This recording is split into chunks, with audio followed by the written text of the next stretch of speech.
I'll come across to you, Ros, because you've also got stuff happening in April that you might want to highlight. True. Yes, hi. So Ros here from Scatterly Handling About the Books. Yes, in April, I'm hosting People April with Elizabeth from Bookhands and Books and Brian of Bookish. And hi, I can see Taisy's here, and she, I think she's planning on joining People April, which is lovely, and Berna. So it's about reading books about people, so biography, memoirs, diaries, letters, graphic memoirs, autobiographical poetry, anything. But so that's coming up in April. So that's me. Okay, and Tilly. Hi, I'm Tilly. My channel is Tilly Shelf. Sometimes I post stuff on there, sometimes I don't. The only thing that's going on for me at the moment is I have a very small baby, and if I'm called away rapidly, it'll be because of that. I'm so glad you managed to make it. But like I said, totally flexible. If you need to head off, that's fine. But it's super that you made it. And just very quickly, obviously, everyone who's joining will know we're talking about Beyond the Door of No Return by David Diop and translated by Sam Taylor. So we're going to start off with non-spoiler section, and then we'll go into the deep dive. So, yeah, I think we were just talking about this before we went live. Actually, I talked about something else, but that's sidetracking everything. So we talked about how this ended up being quite a Marmite book, and more than we thought, because there's a lot of people who also mentioned that they DNF'd it for various reasons. So it's ended up being a really interesting one to explore as to the why. Yeah. Hi. Much more divisive book than I'd anticipated. So, but that's interesting. Interesting to discuss and to think why. Yeah.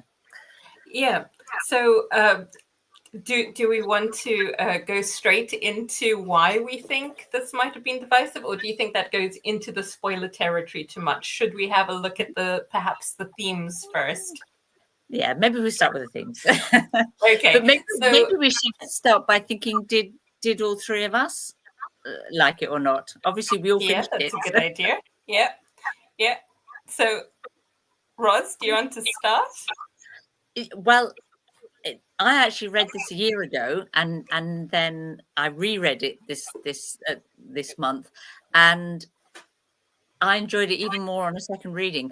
But I have to say, the first reading I did, I found it absolutely fascinating, and I really like his style. So that's why I say I was surprised that it was such a Marmite book, because it was a book that I'd sort of admired, but been sometimes confused by on my first reading. And on my second reading, I just thought this is actually fabulous. Yeah. So. Yeah. Tilly?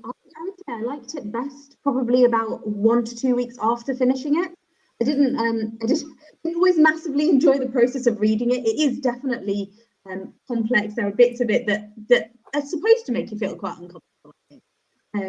And I did find the start for me, focusing on his daughter, that was a little bit slow to get going, and I was kind of like umming and ahhing over whether that was going to work for me. But yeah, as I got into it and as I read it, and particularly as I thought about it after having read it, I just appreciated. I'm going to say this is a bit of a masterpiece. I really felt like it was so well knitted together and so well created by the time I'd had time to think about that. But I do understand why somebody might not get to that point and might DNF before then. How about you? That makes sense. So we have got, I didn't DNF, but I didn't like the ending. Yep. And I liked some parts and did not like others. I am neutral about it. Okay, so how do I feel about this? had the same experience of the start, because I started it and I was like, oh my goodness, how much do I need to know about their gowns and the carriages and the grand houses and blah, blah, blah, blah, blah. You know, like I read really, really slowly at the start. I was like, okay. And then I could see the chat coming in and I was like, well, it's clearly getting really interesting now. So I better, you know, like, and then when I got to chapter 14, I was like, okay, this is now, you know, taken off because we're in his letters. I'm not going to say that Michel is a nice person, but I think that his story is quite fascinating. So that really sort of pulled me into the story then. Hi, Jack. Hi, Jack. Ooh, so 2 people, is it from Tennessee? Yes, cool. What were the chances of that happening? I don't know what the time is there, but I'm so glad that it actually works, because sometimes, you know, like GMT is so tricky for people. Yeah. Obviously so not for us.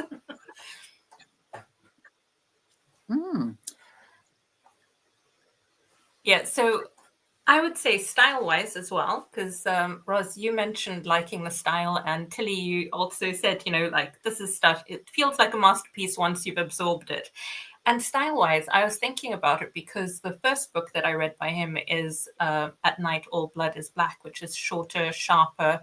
And even though it is short and sharp, it is also more poetic. And the translator, and I've forgotten her name now, but she is actually also a poet. And I thought, well, that's interesting because obviously he wrote it in a very poetic style. And she managed to really make that come across. Whereas with this one, I liked the tonal change in a way because it's, yes, I found the start really slow going. And the whole, you know, setup of what France is like for the upper class at that time. But it gave a really good contrast to when he starts talking about life in Senegal. So then I appreciated that contrast to it. And I think, obviously, I haven't read the original in French, but I'm guessing that the translation is really well done because the language is really evocative. It made me annoyed at times, you know, like when we're getting his perspective on something, I was like, oh, I'm really feeling not pleased. I think it's interesting. Carry on, Tilly. I was just going to say to note that he and the translator for At Night All Blood is Black jointly won the International Booker for that book and translation.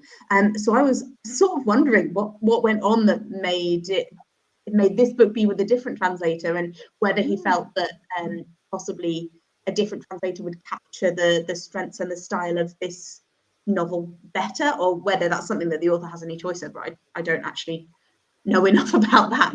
That just struck me. Yeah.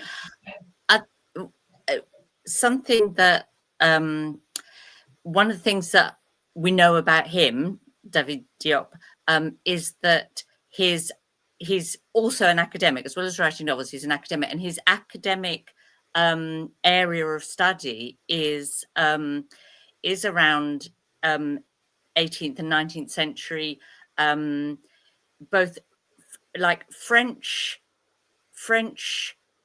people writing about visiting places in Africa, and sort of French African literature and accounts. So it's like what I thought, I don't know, was that there was 2 things he was kind of respecting. He was kind of respecting the kind of accounts and the way they are written, and sort of that was coming. He was reflecting that in the style of the novel, but also the other element I thought was that, and I think he does mention this when he talks about the book, is that he was also sort of thinking about the extraordinary Senegalese oral literature tradition, and so you know, those were those 2 components. There's a sort of a French colonialist literary tradition around writing about the colonies and visits to the colonies here, and the Senegalese sort of oral tradition, and at one point they talk about the griots and so on. So that I felt that he brought that into his style of writing. Yeah, he absolutely reflects that in the way that we get those like kind of nested narratives and the oral retelling of stories. It's so well captured, this nod to the oral storytelling, but also, yeah, like you say about the sort of 18th century colonial accounts of African territories, and it's so relevant up to today, because those narratives were what most of the received European history of Africa is based on, those colonial stories, like Michelle Adamson's story. And it's only recently that we're getting more traction for histories that are actually based more on African realities, African experiences, and archaeological evidence and academia that comes from within countries like Senegal. Yeah, So it's a good thing to focus on, I think, and to look at that faculty. So talking about the style, I think quite a few people find that beginning really, really descriptive in France. And Bernard said, I actually liked his descriptive style of writing and fascinated by the details in Senegal culture, but the plot did not impress me much. Okay, so talking about the history of it, I think that came across really well. And it comes down to the use of the language as well. So the fact that he's done all of this research and is, teaches about colonial history of certain places in Africa, he is able to create this character that we found really difficult. And I think in the Discord, someone actually was, a few people mentioned the language was really offending or offensive in parts, and made it difficult to read. But I think that was very much intentional and very well researched. Yeah, so it's just what Toby's just said. Like before you were saying that, every time I got uncomfortable, I had to keep telling myself, this is written with a narrator with a French colonial point of view. Stay with it. It is okay to be uncomfortable. Yes. I was absolutely saying that to myself as well, Toby. Yeah. So I don't think it's too spoilerish to say that some of that language was also about Michel being this man in Senegal and pretty much leering or being very lecherous and delighted at the beautiful women around him. And I thought the interesting thing about that language was that he didn't tone it down in his letters to his daughter, and she wasn't offended. So I think perhaps for that time she was like, oh yeah, I can totally understand that dad at between 23 and 26 was so enamored by what did he say about the ladies dancing? How do you pronounce that? Galapageian Venus. Galapageian. Yes. Basically, Galapageian. Thank you. He's big ladies with big and bums. Hips. Yeah. Yeah, and he's writing this to his daughter. He said, Galapageian Venuses dancing like she-devils. And then he goes into detail about these women's hips and behinds. And she's, reading these letters after, he's left with these letters. And you're thinking, well, I don't know, is that really what you want to be writing to your daughter? But yeah. It's so interesting because this process of writing down his story is in some way his kind of redemptive exercise, where he's writing out all of the things, and I won't go into spoilers, but he's writing out all of these things that happened that potentially went wrong, or maybe he could have managed differently, although he doesn't have that level of introspection. But even at a distance of like 50 years, he hasn't changed the way he thinks about this stuff. He's still that 25, 26-year-old French colonial mindset. He's not matured. So it's this weird tension between his growth as a character and his lack of progress on his sexist and racist. And so it's very much kind of like male gaze stuff, but you get the impression that he was also actually quite sexually inexperienced. So he's like quite a young man. He was he was meant to be going into the church, which he doesn't, but that was, so he was religious. He'd done a lot of study, and and he's a bit kind of overwhelmed almost by his own physical attraction to people there, because he's been told to expect, I suppose, to consider them lesser beings. But then he finds that actually, oh wow, and having all these sexual feelings. That's the reason for all the description at the start around those very layered dresses in France, and then you get to Senegal and there's significantly less clothing, and he's probably someone who would have before that found an ankle quite, ooh, how exciting, It's just like, okay.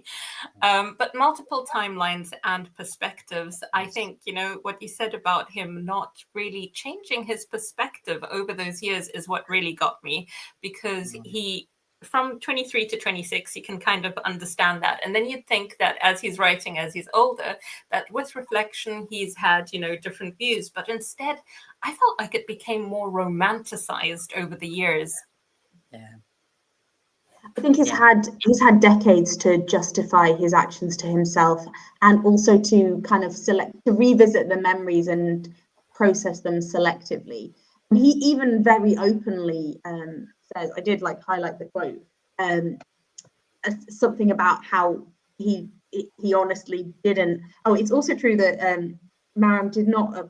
This character did not recount her story to me exactly in the way I'm writing it down for you. But the more I write, the more I become a writer. Though sometimes forgetting exactly what she told me, I have imagined what must have happened. So he's kind of saying, oh, all of this happened a long time ago. I can't quite remember it. We were talking in a different language, so I've had to change some things. And, essentially, I made some stuff up. Yeah. So like that. His process of reflection has given him time to turn himself probably into more of a hero, because people do, I suppose, people do want to think of themselves as a good character. Yeah, absolutely. So we're talking about the oral storytelling techniques, and very common for colonial stories. Absolutely. I think perhaps also with those oral storytelling techniques, he was quite taken by the, like the village that he was embedded in, the one that made him interested in going traveling. And it was the way those stories came to life, the story of Mariam before he even met her.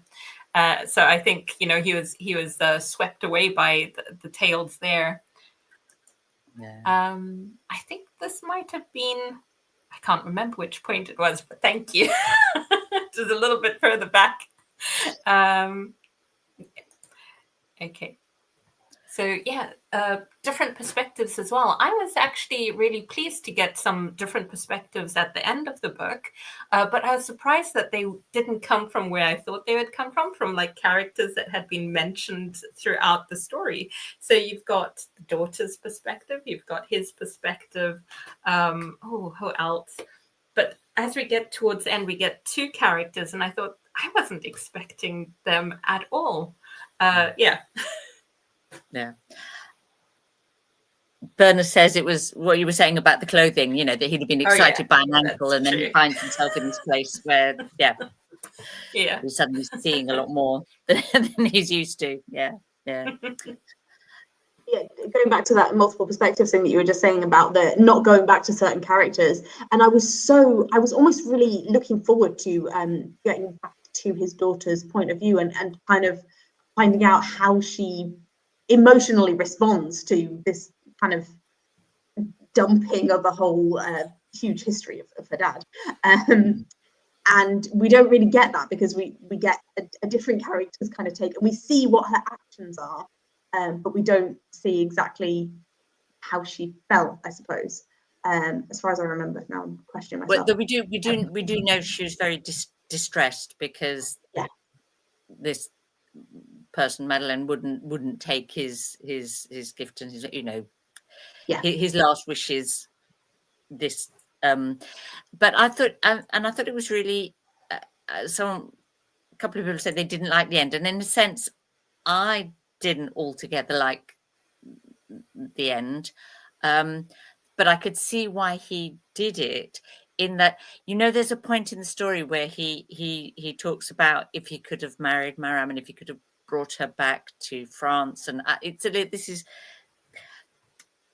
it's potentially a little bit spoilery, but I've tried to keep it not too spoilery. But because that if he had that, then he'd have been tempted to whiten her. He says, my prejudice would perhaps have led me to whiten her. So the things that he loved her for, he'd then try and change when she was living in France. And that seemed to then to sort of fit with the Madeleine character, who has sort of doesn't want to be seen as sort of African, you know, wants to be, you know, has sort of adopted elements from the French family that she lives with, but she would like to go back to Guadeloupe, where she sort of grew up, but as a free woman. So it was sort of like a kind of, I suppose it was a sort of a twist of like, well, if the story had gone differently, how would it have been? And so it informed that, I suppose. But it's still, I think I would rather have had a bit more of Aglia at the end. Yeah. Yes, her response would have made more sense. Yeah, I think that's fair. Yeah, I did like that when you talk about the sort of different timelines and perspectives. I like that multi-layered element of the book was one of the things that I particularly liked about it, and that sense of you never know which bits are true or if any of it is true. If you know what you know, it's all the only bit that's presented to us, perhaps a sort of fact almost, is the daughter, you know, and going to this house and having the greenhouse and inheriting his possessions and his. That's the only bit that we're relatively certain about, and then the little bit at the end. Everything in between, we have no idea, really, do we? You know. Yeah. There's also a lot of his sort of like perspective being colored by being in such a different environment. And I think, for example, his interpretations of things, Mariam's uncle, for example, he thought one thing, it might have been another. I don't want to give spoilers. There is also the snake totem and the tub. I think there's certain things that he sees and he sort of like initially has this rosy tint on it, and then it shifts and you're like, oh, so it wasn't that at all. And also the way he presents himself. So I think at least he was a bit honest to his daughter when he said, you know, don't worry about trying to publish any of the stuff that I've been working on, because for years and years he had been pretending or been saying that he was working on this big bit of research or whatever, this amazing 120 book. Volumes. Yes. 120 volumes. Yeah. And imagine if she was supposed to try and make sense of any of that stuff, but obviously he felt he had a lot to live up to, and it was quite funny that his the people that he sort of like, I suppose, liked to hate, he had the little frogs in his frogs that he had named after his competitors or people who were actually more academically successful than him. I thought that was quite funny. But yeah, in terms of the nature. Yeah. It's worth saying that he is a real historical character, Michel Adanson. He actually wrote a book on the plants of Senegal and then spent ages working on another thing that was never published. Oh wow! So I kind of wonder. Obviously, most of the thing is fictional, but there's like little details like that where I sometimes wonder like how much research Diop was able to unearth about his life and whether he did have some. Whether he was known to having some frogs. Who knows? Yeah. I just Toby's point is really interesting. Oh, brilliant! There, you've pulled it up. Yeah, that's really, I hadn't thought, but that's fair. Yeah, it's very much, we see everything we're seeing predominantly through his eyes and male perspective, and yeah, so to have too much of the daughter at the end would have perhaps not fitted with that. Yeah, but the daughter story is in a way a story of somebody separating out from male control or male points of view, because I mean this is all in the first section, but she goes through she's married, and then she has a separation, and she's married again to somebody who's very much not supportive or interested in her life, and then she is able to establish her own life, her own narrative, and her own way of dealing with things, which is obviously an opportunity that is denied to other characters in the story. So yeah, in a way we kind of see this changing, but not enough for us to get her point of view back at the end. Yeah. I was interested in what you said about he doesn't seem to have sort of like moved on in his ideas or attitudes from when he was, 23 or whatever. But a little bit of me thinks that's not entirely fair. His daughter, a conversation they had about her looking at the sky and sort of suddenly realizing really be up there and realize that heaven and hell is in us. So he does have a sense of his I mean, I don't know to what extent he really he does see, he has a sense of his sort of culpability, or there's a degree of self-knowledge there, put it that way.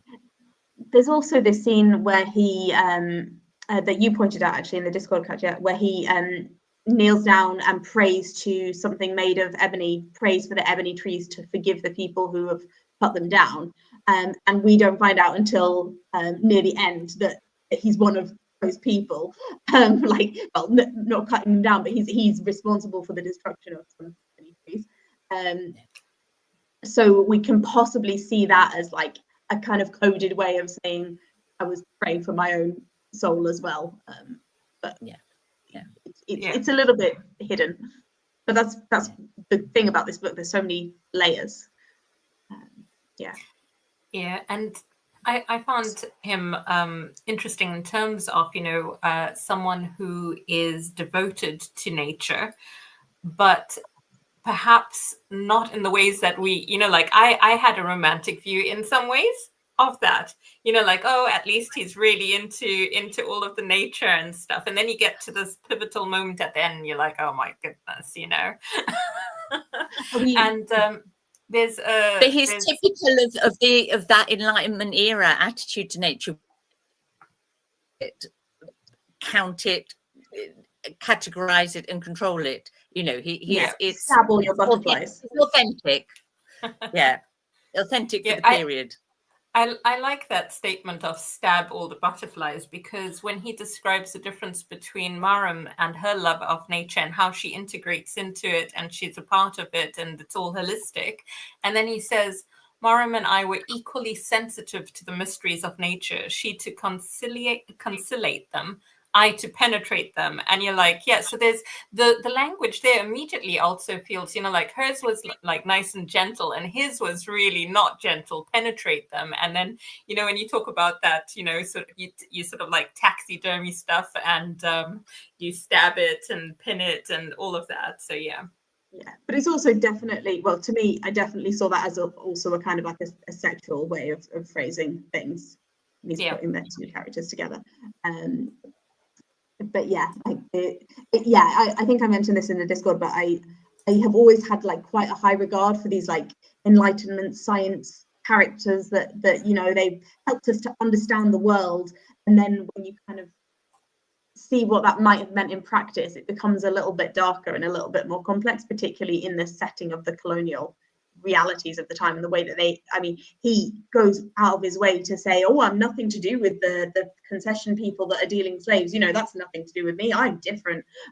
But he is inherently dependent on them and linked to them. Like he can't be separate from the colonial establishment, despite the fact that he sort of seems to think that he's only there to deal with nature and science and everything. Yeah, absolutely. And I think he product of his education actually says that at one point. He sort of knows that he came to Senegal with a set of preconceptions from his education and background. Then he thinks that he rises above that or learns and knows better, but we observe that it's not, as you say, Tilly, it's not as simple as that.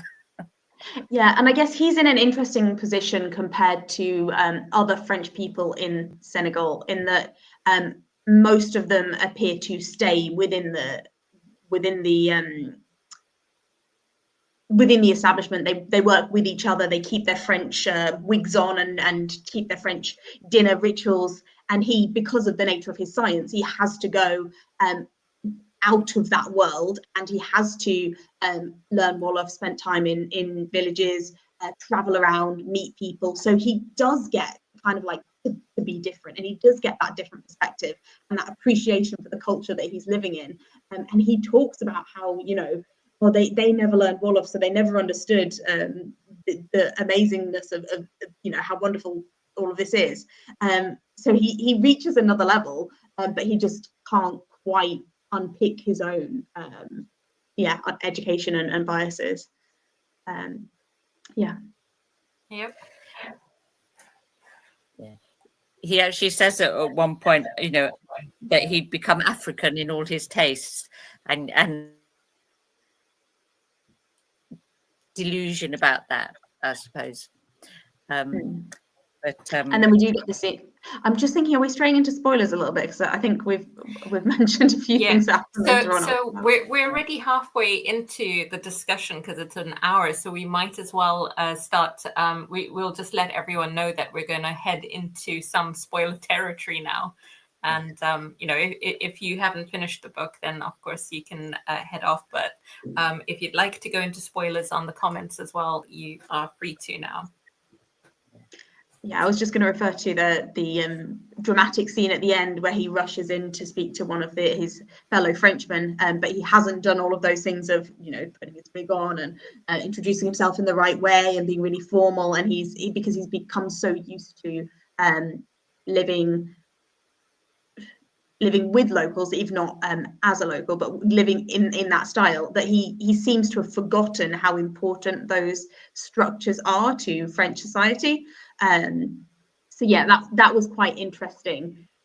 How he ends up in a kind of an in-between space, I suppose. Yeah, and I kind of feel like the fact that he skipped that etiquette also opened the door to him being treated quite differently as well. Obviously, there were certain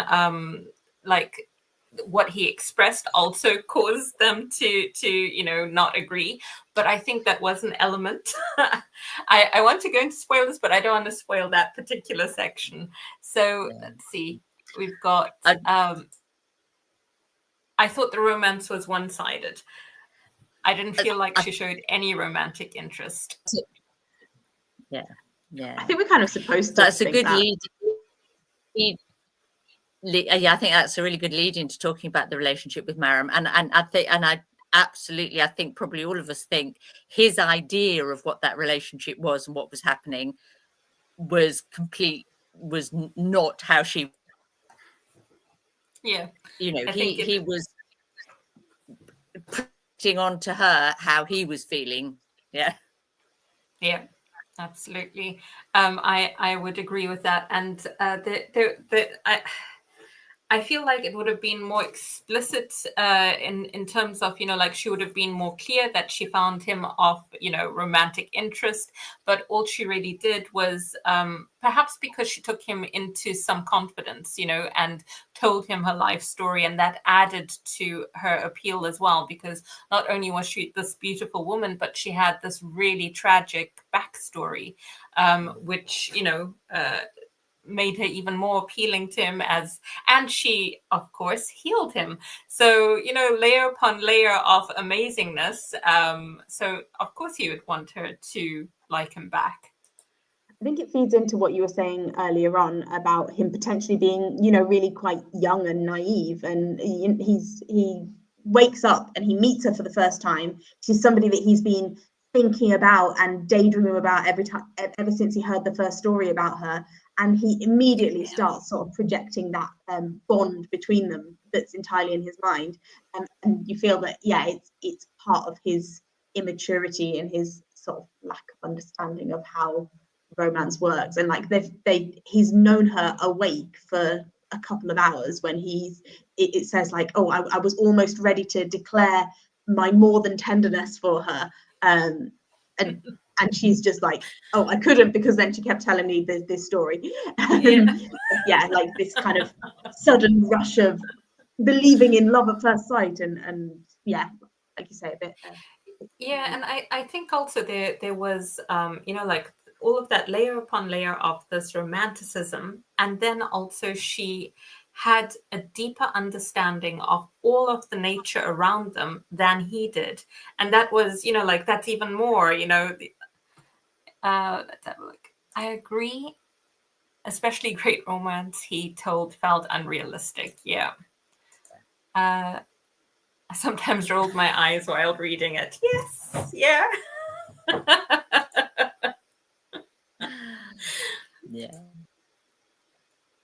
Yeah, true. Yeah. But one of the things that I was wondering about is the title, The Door of No Return, and how that symbolizes that irreversible journey of slaves from Africa to the Americas. And obviously we're talking about I've now forgotten the actual company name, Senegal something.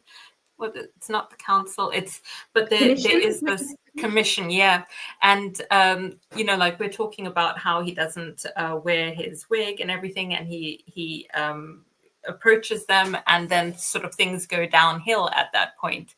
And that ship was headed to the Americas, but of course there's also people who went to I don't know how we'd talk about all of the different colonies as well, but that was an irreversible journey and one that he wanted to stop. But it ends up being multi-layered in terms of what that means, because we just sort of like assume, okay, you go to the Americas and that's it. It's a one-way ticket. But actually, we're also talking about the number of let's see, there we go. The number of people who actually, there's other ways of no return, because they talked about it. People who would jump into the water to escape the fate, because what they had heard about the journey, they would rather sort of like jump into the water sort of thing. And I just thought, you know, that all came quite sort of loaded towards the end, because initially we go through all of this, and then it's sort of like just almost factually put in the letters to the daughter, you know, like, oh, of course. And then people would jump into the water. Or he also alluded to it when Maram does a swim and doesn't get attacked by sharks, as one element there. And I was just thinking to myself, this has all, you know, come much later than I was expecting, because from the title, I was expecting to sort of like have it layered throughout the story. And I don't know how you felt about that.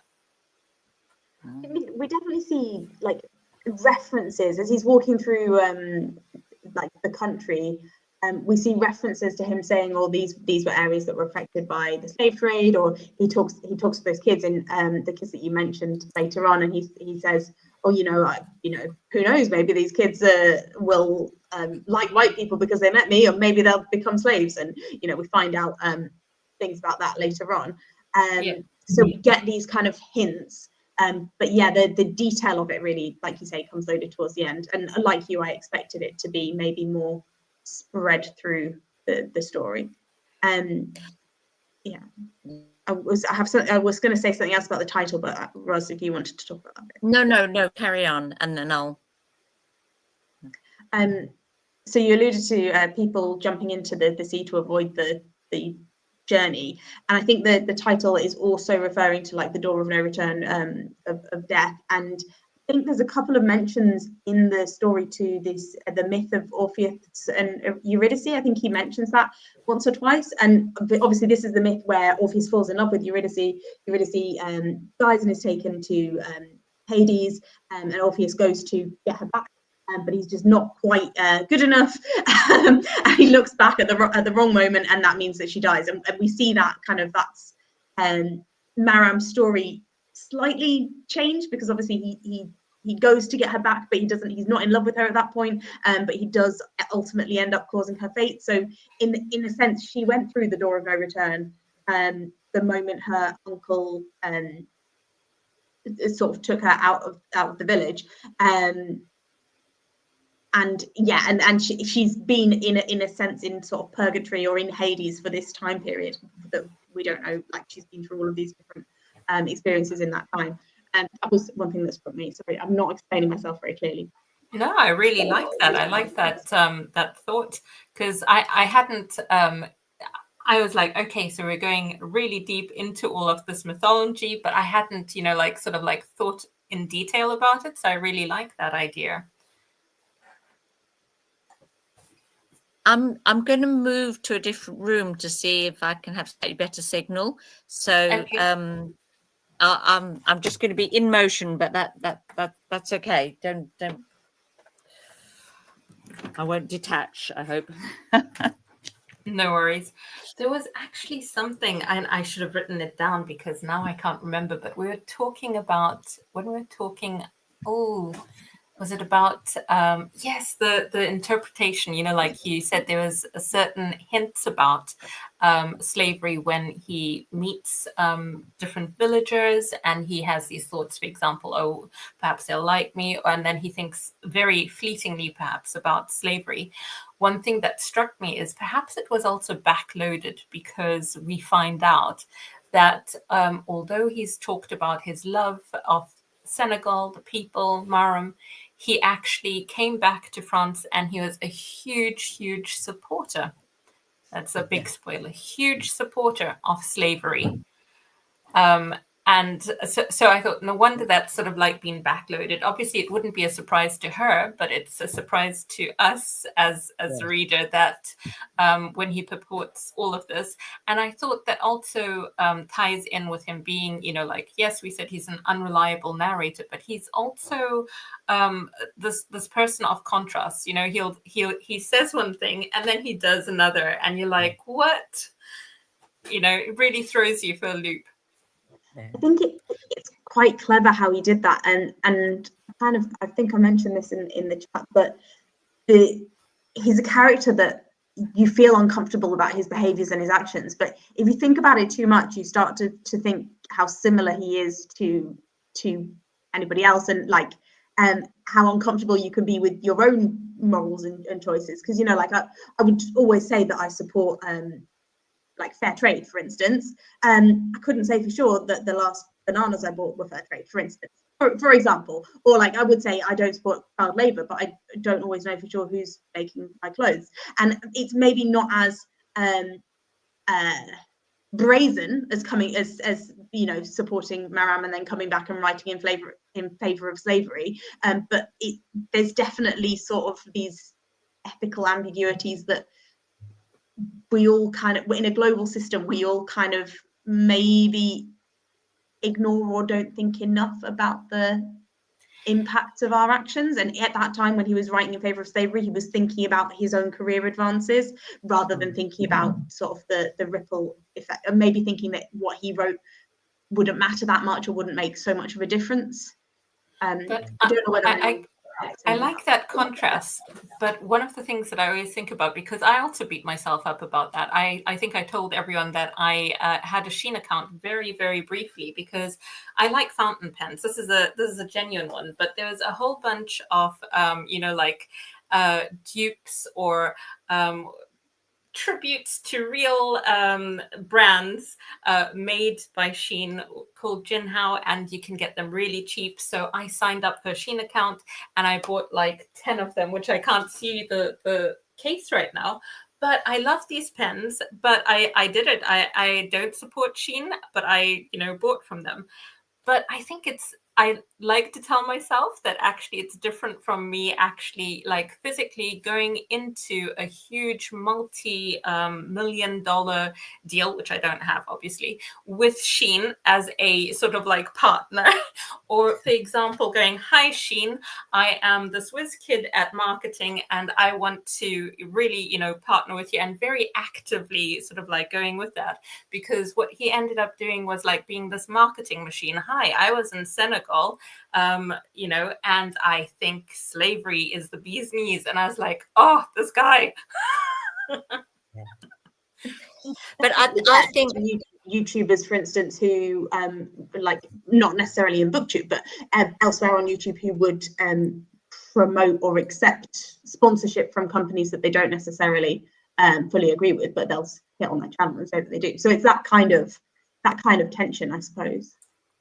Oh yeah, so I think I missed this one. In the sense, I think the narrator is unreliable. We could only access the memories of the main character. Yep. And then he was deceitful to the friends he made. Yeah. So yeah, that's a very good point, because as Berna said, this is a character that we all wanted to go back to. How do you say, is it Diop? My favorite character. Yeah. I would have liked my favorite character too. Yeah.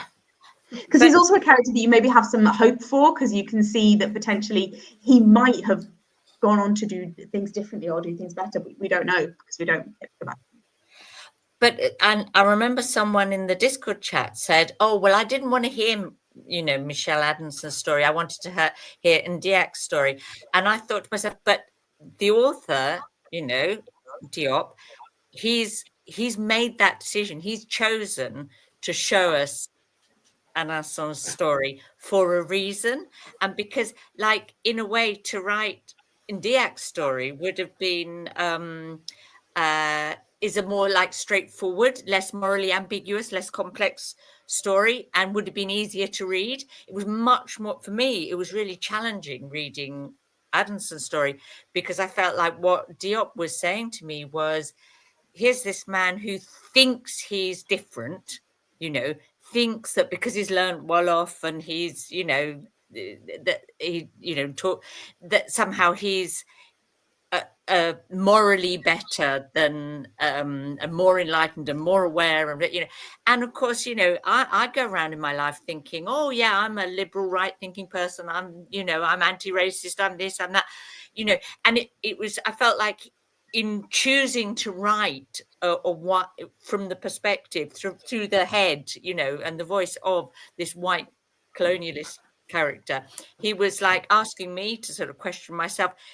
Yes, I'm anti-racist, but deep down, what are the prejudice that I still hold? And Adamson, totally benefits from what France was doing in Senegal and the the slave trade and so on. And we all need to question to what extent we still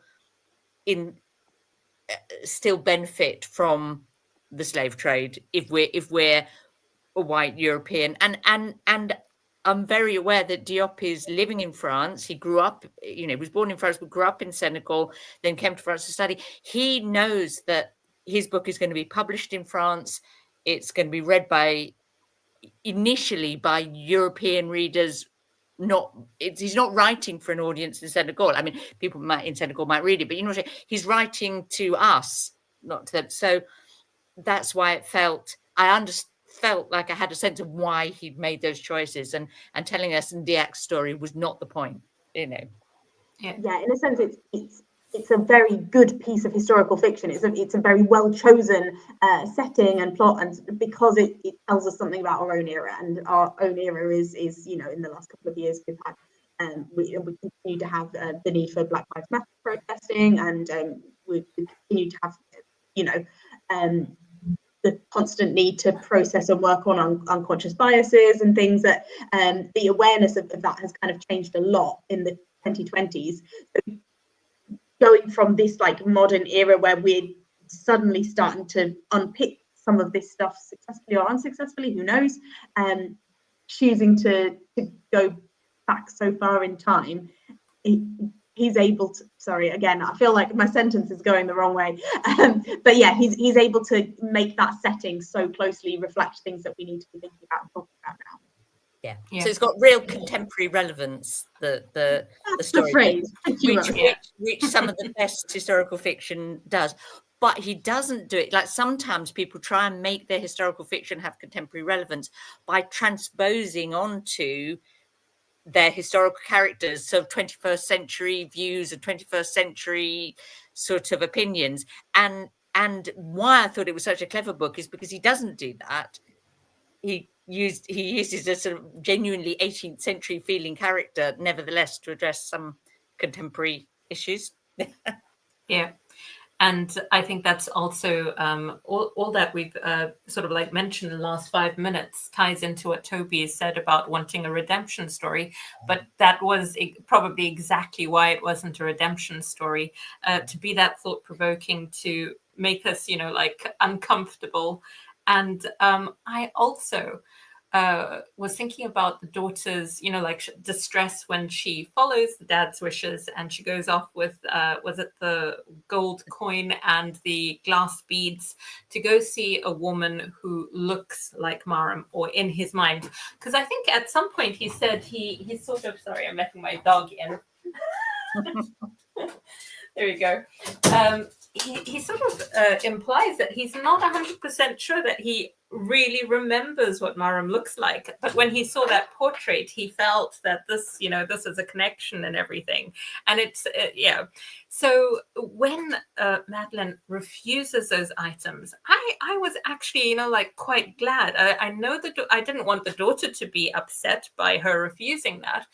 But I was really glad that she kind of went, I don't want some random French guy who's been perving over this image of me being half naked, which I hate that image of me being half naked, sending me stuff. I'm sorry that he's, no longer with us for the daughter, but it's not my responsibility to make her feel better by accepting it. And I thought that was actually really well done because, like initially I was like, oh, the poor daughter. And then I was like, no, well, actually, she has no obligation to take that. Yeah. And the fact that he asks her to carry out this as a request kind of shows, like going back to what I was saying at the start, like how to an extent he hasn't moved on and he hasn't developed his way of thinking about women, because he's still not seeing them as individuals, because he's seeing this woman as being the same as a completely different woman just on the basis of a picture.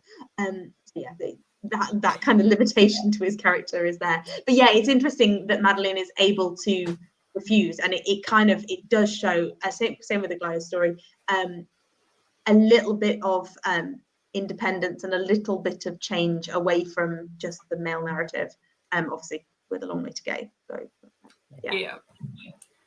yeah, and agreed, it wouldn't have been as interesting if he turned out to be 21st century ideal, but yeah, I think that it was very cleverly done, and I appreciated it more and more as as I got into the book, because like I said, the first I don't know, it's probably even as far as like 10 pages, but once we really got into those letters and into the heart of his journey, even though he was an unreliable narrator, I was definitely hooked, and I was intrigued to see where is this going to go. Obviously, it didn't turn out very, very well at all, but yeah. Let's have a look. Special guest. Yes, absolutely. He's here. He's in a huff. He's not impressed. He He is such a Velcro dog. So it's like 24/7. He needs my attention.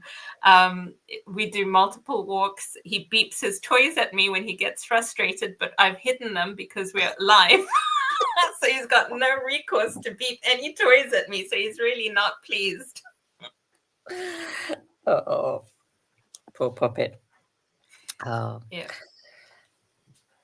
There we go. And go Madeline. Yeah, absolutely. But I have to admit that, like I feel like I grasped a lot of the story, but there are certain elements that I'm not 100% sure of. Yeah, Milo's here. Like I say, he's in a huff. He's just like staring ahead. He's not even making eye contact with me. But yeah, there was the bit about the young boy that he meets in the village, and you don't expect to go back to the young boy at the end of the story. But of course, he's linked to Madeline, which I thought was clever. But equally, I was like, I'm a little bit confused about what happened in that village. Like, were they, like, was there a group of people behind him who enslaved people in that village? Or does that man think that because he came into contact with him when he was young, that it sealed his fate? He sort of equated the man with the red hair as being the devil. And I was like, I'm really ambiguous about this, what it means. And because there was a gap of some years between Adamson visiting the village and them being captured, it was like kind of 5 years later or something, wasn't it? So but I felt it. I mean, I was a little puzzled, but I felt it was about that kind of that.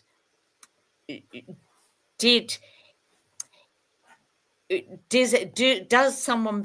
It's like the butterfly effect, or the ripple effect, that that boy felt that somehow the fact that he'd had an encounter with Adamson meant that then he was marked and he ended up, years later being captured. And it's like, maybe Adamson's idea of how significant he was, maybe all the things that happened would have happened if he hadn't been there, or it hadn't been him, that he over aggrandizes his own, in his guilt, he over aggrandizes his own role. So, but that was all I could take from it, I think.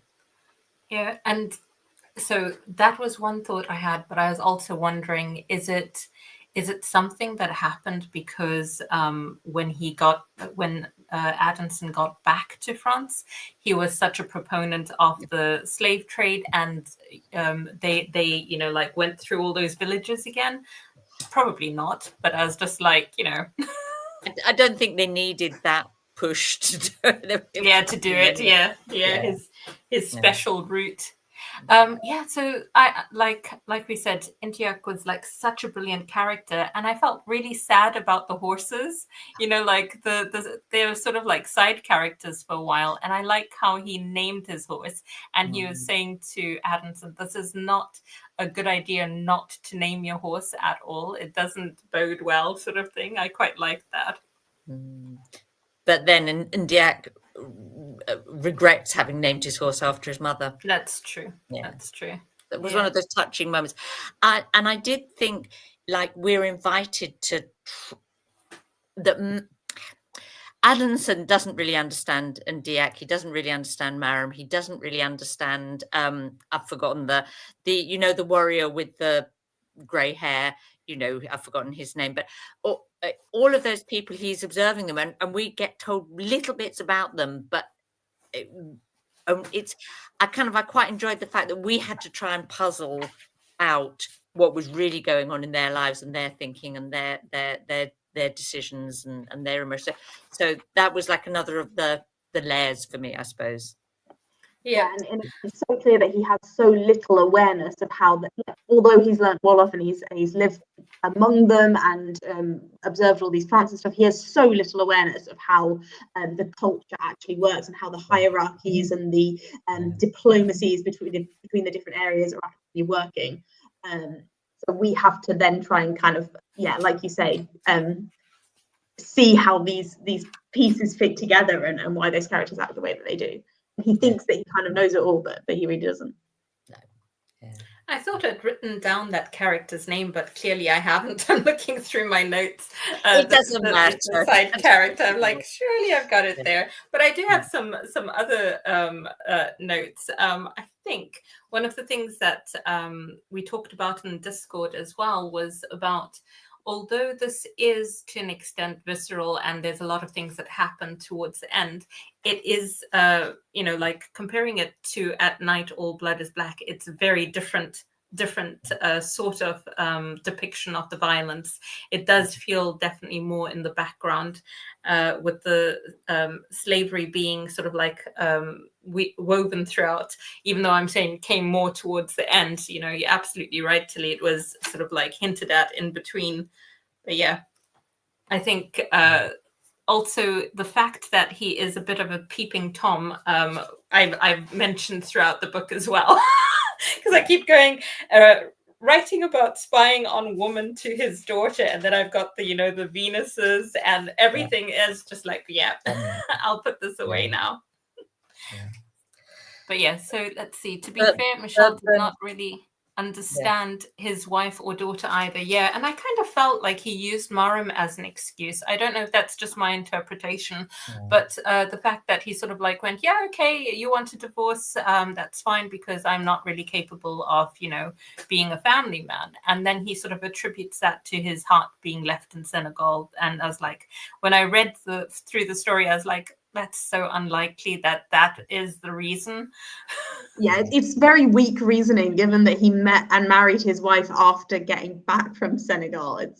It's strange. And and again, that thing about his idea of himself versus what we work out is actually going on. He feels like his poor wife, she tried so hard to make him a success and support him and make things work and possible. And he obviously just like sabotaged it all the time. Yeah. Yeah. I found the daughter interesting in some ways, but we don't really go into her sort of like psyche, because on the one hand, the first husband, she's like, oh, whoa, this guy is too passionate and too, full on, and that's it, I'm not interested.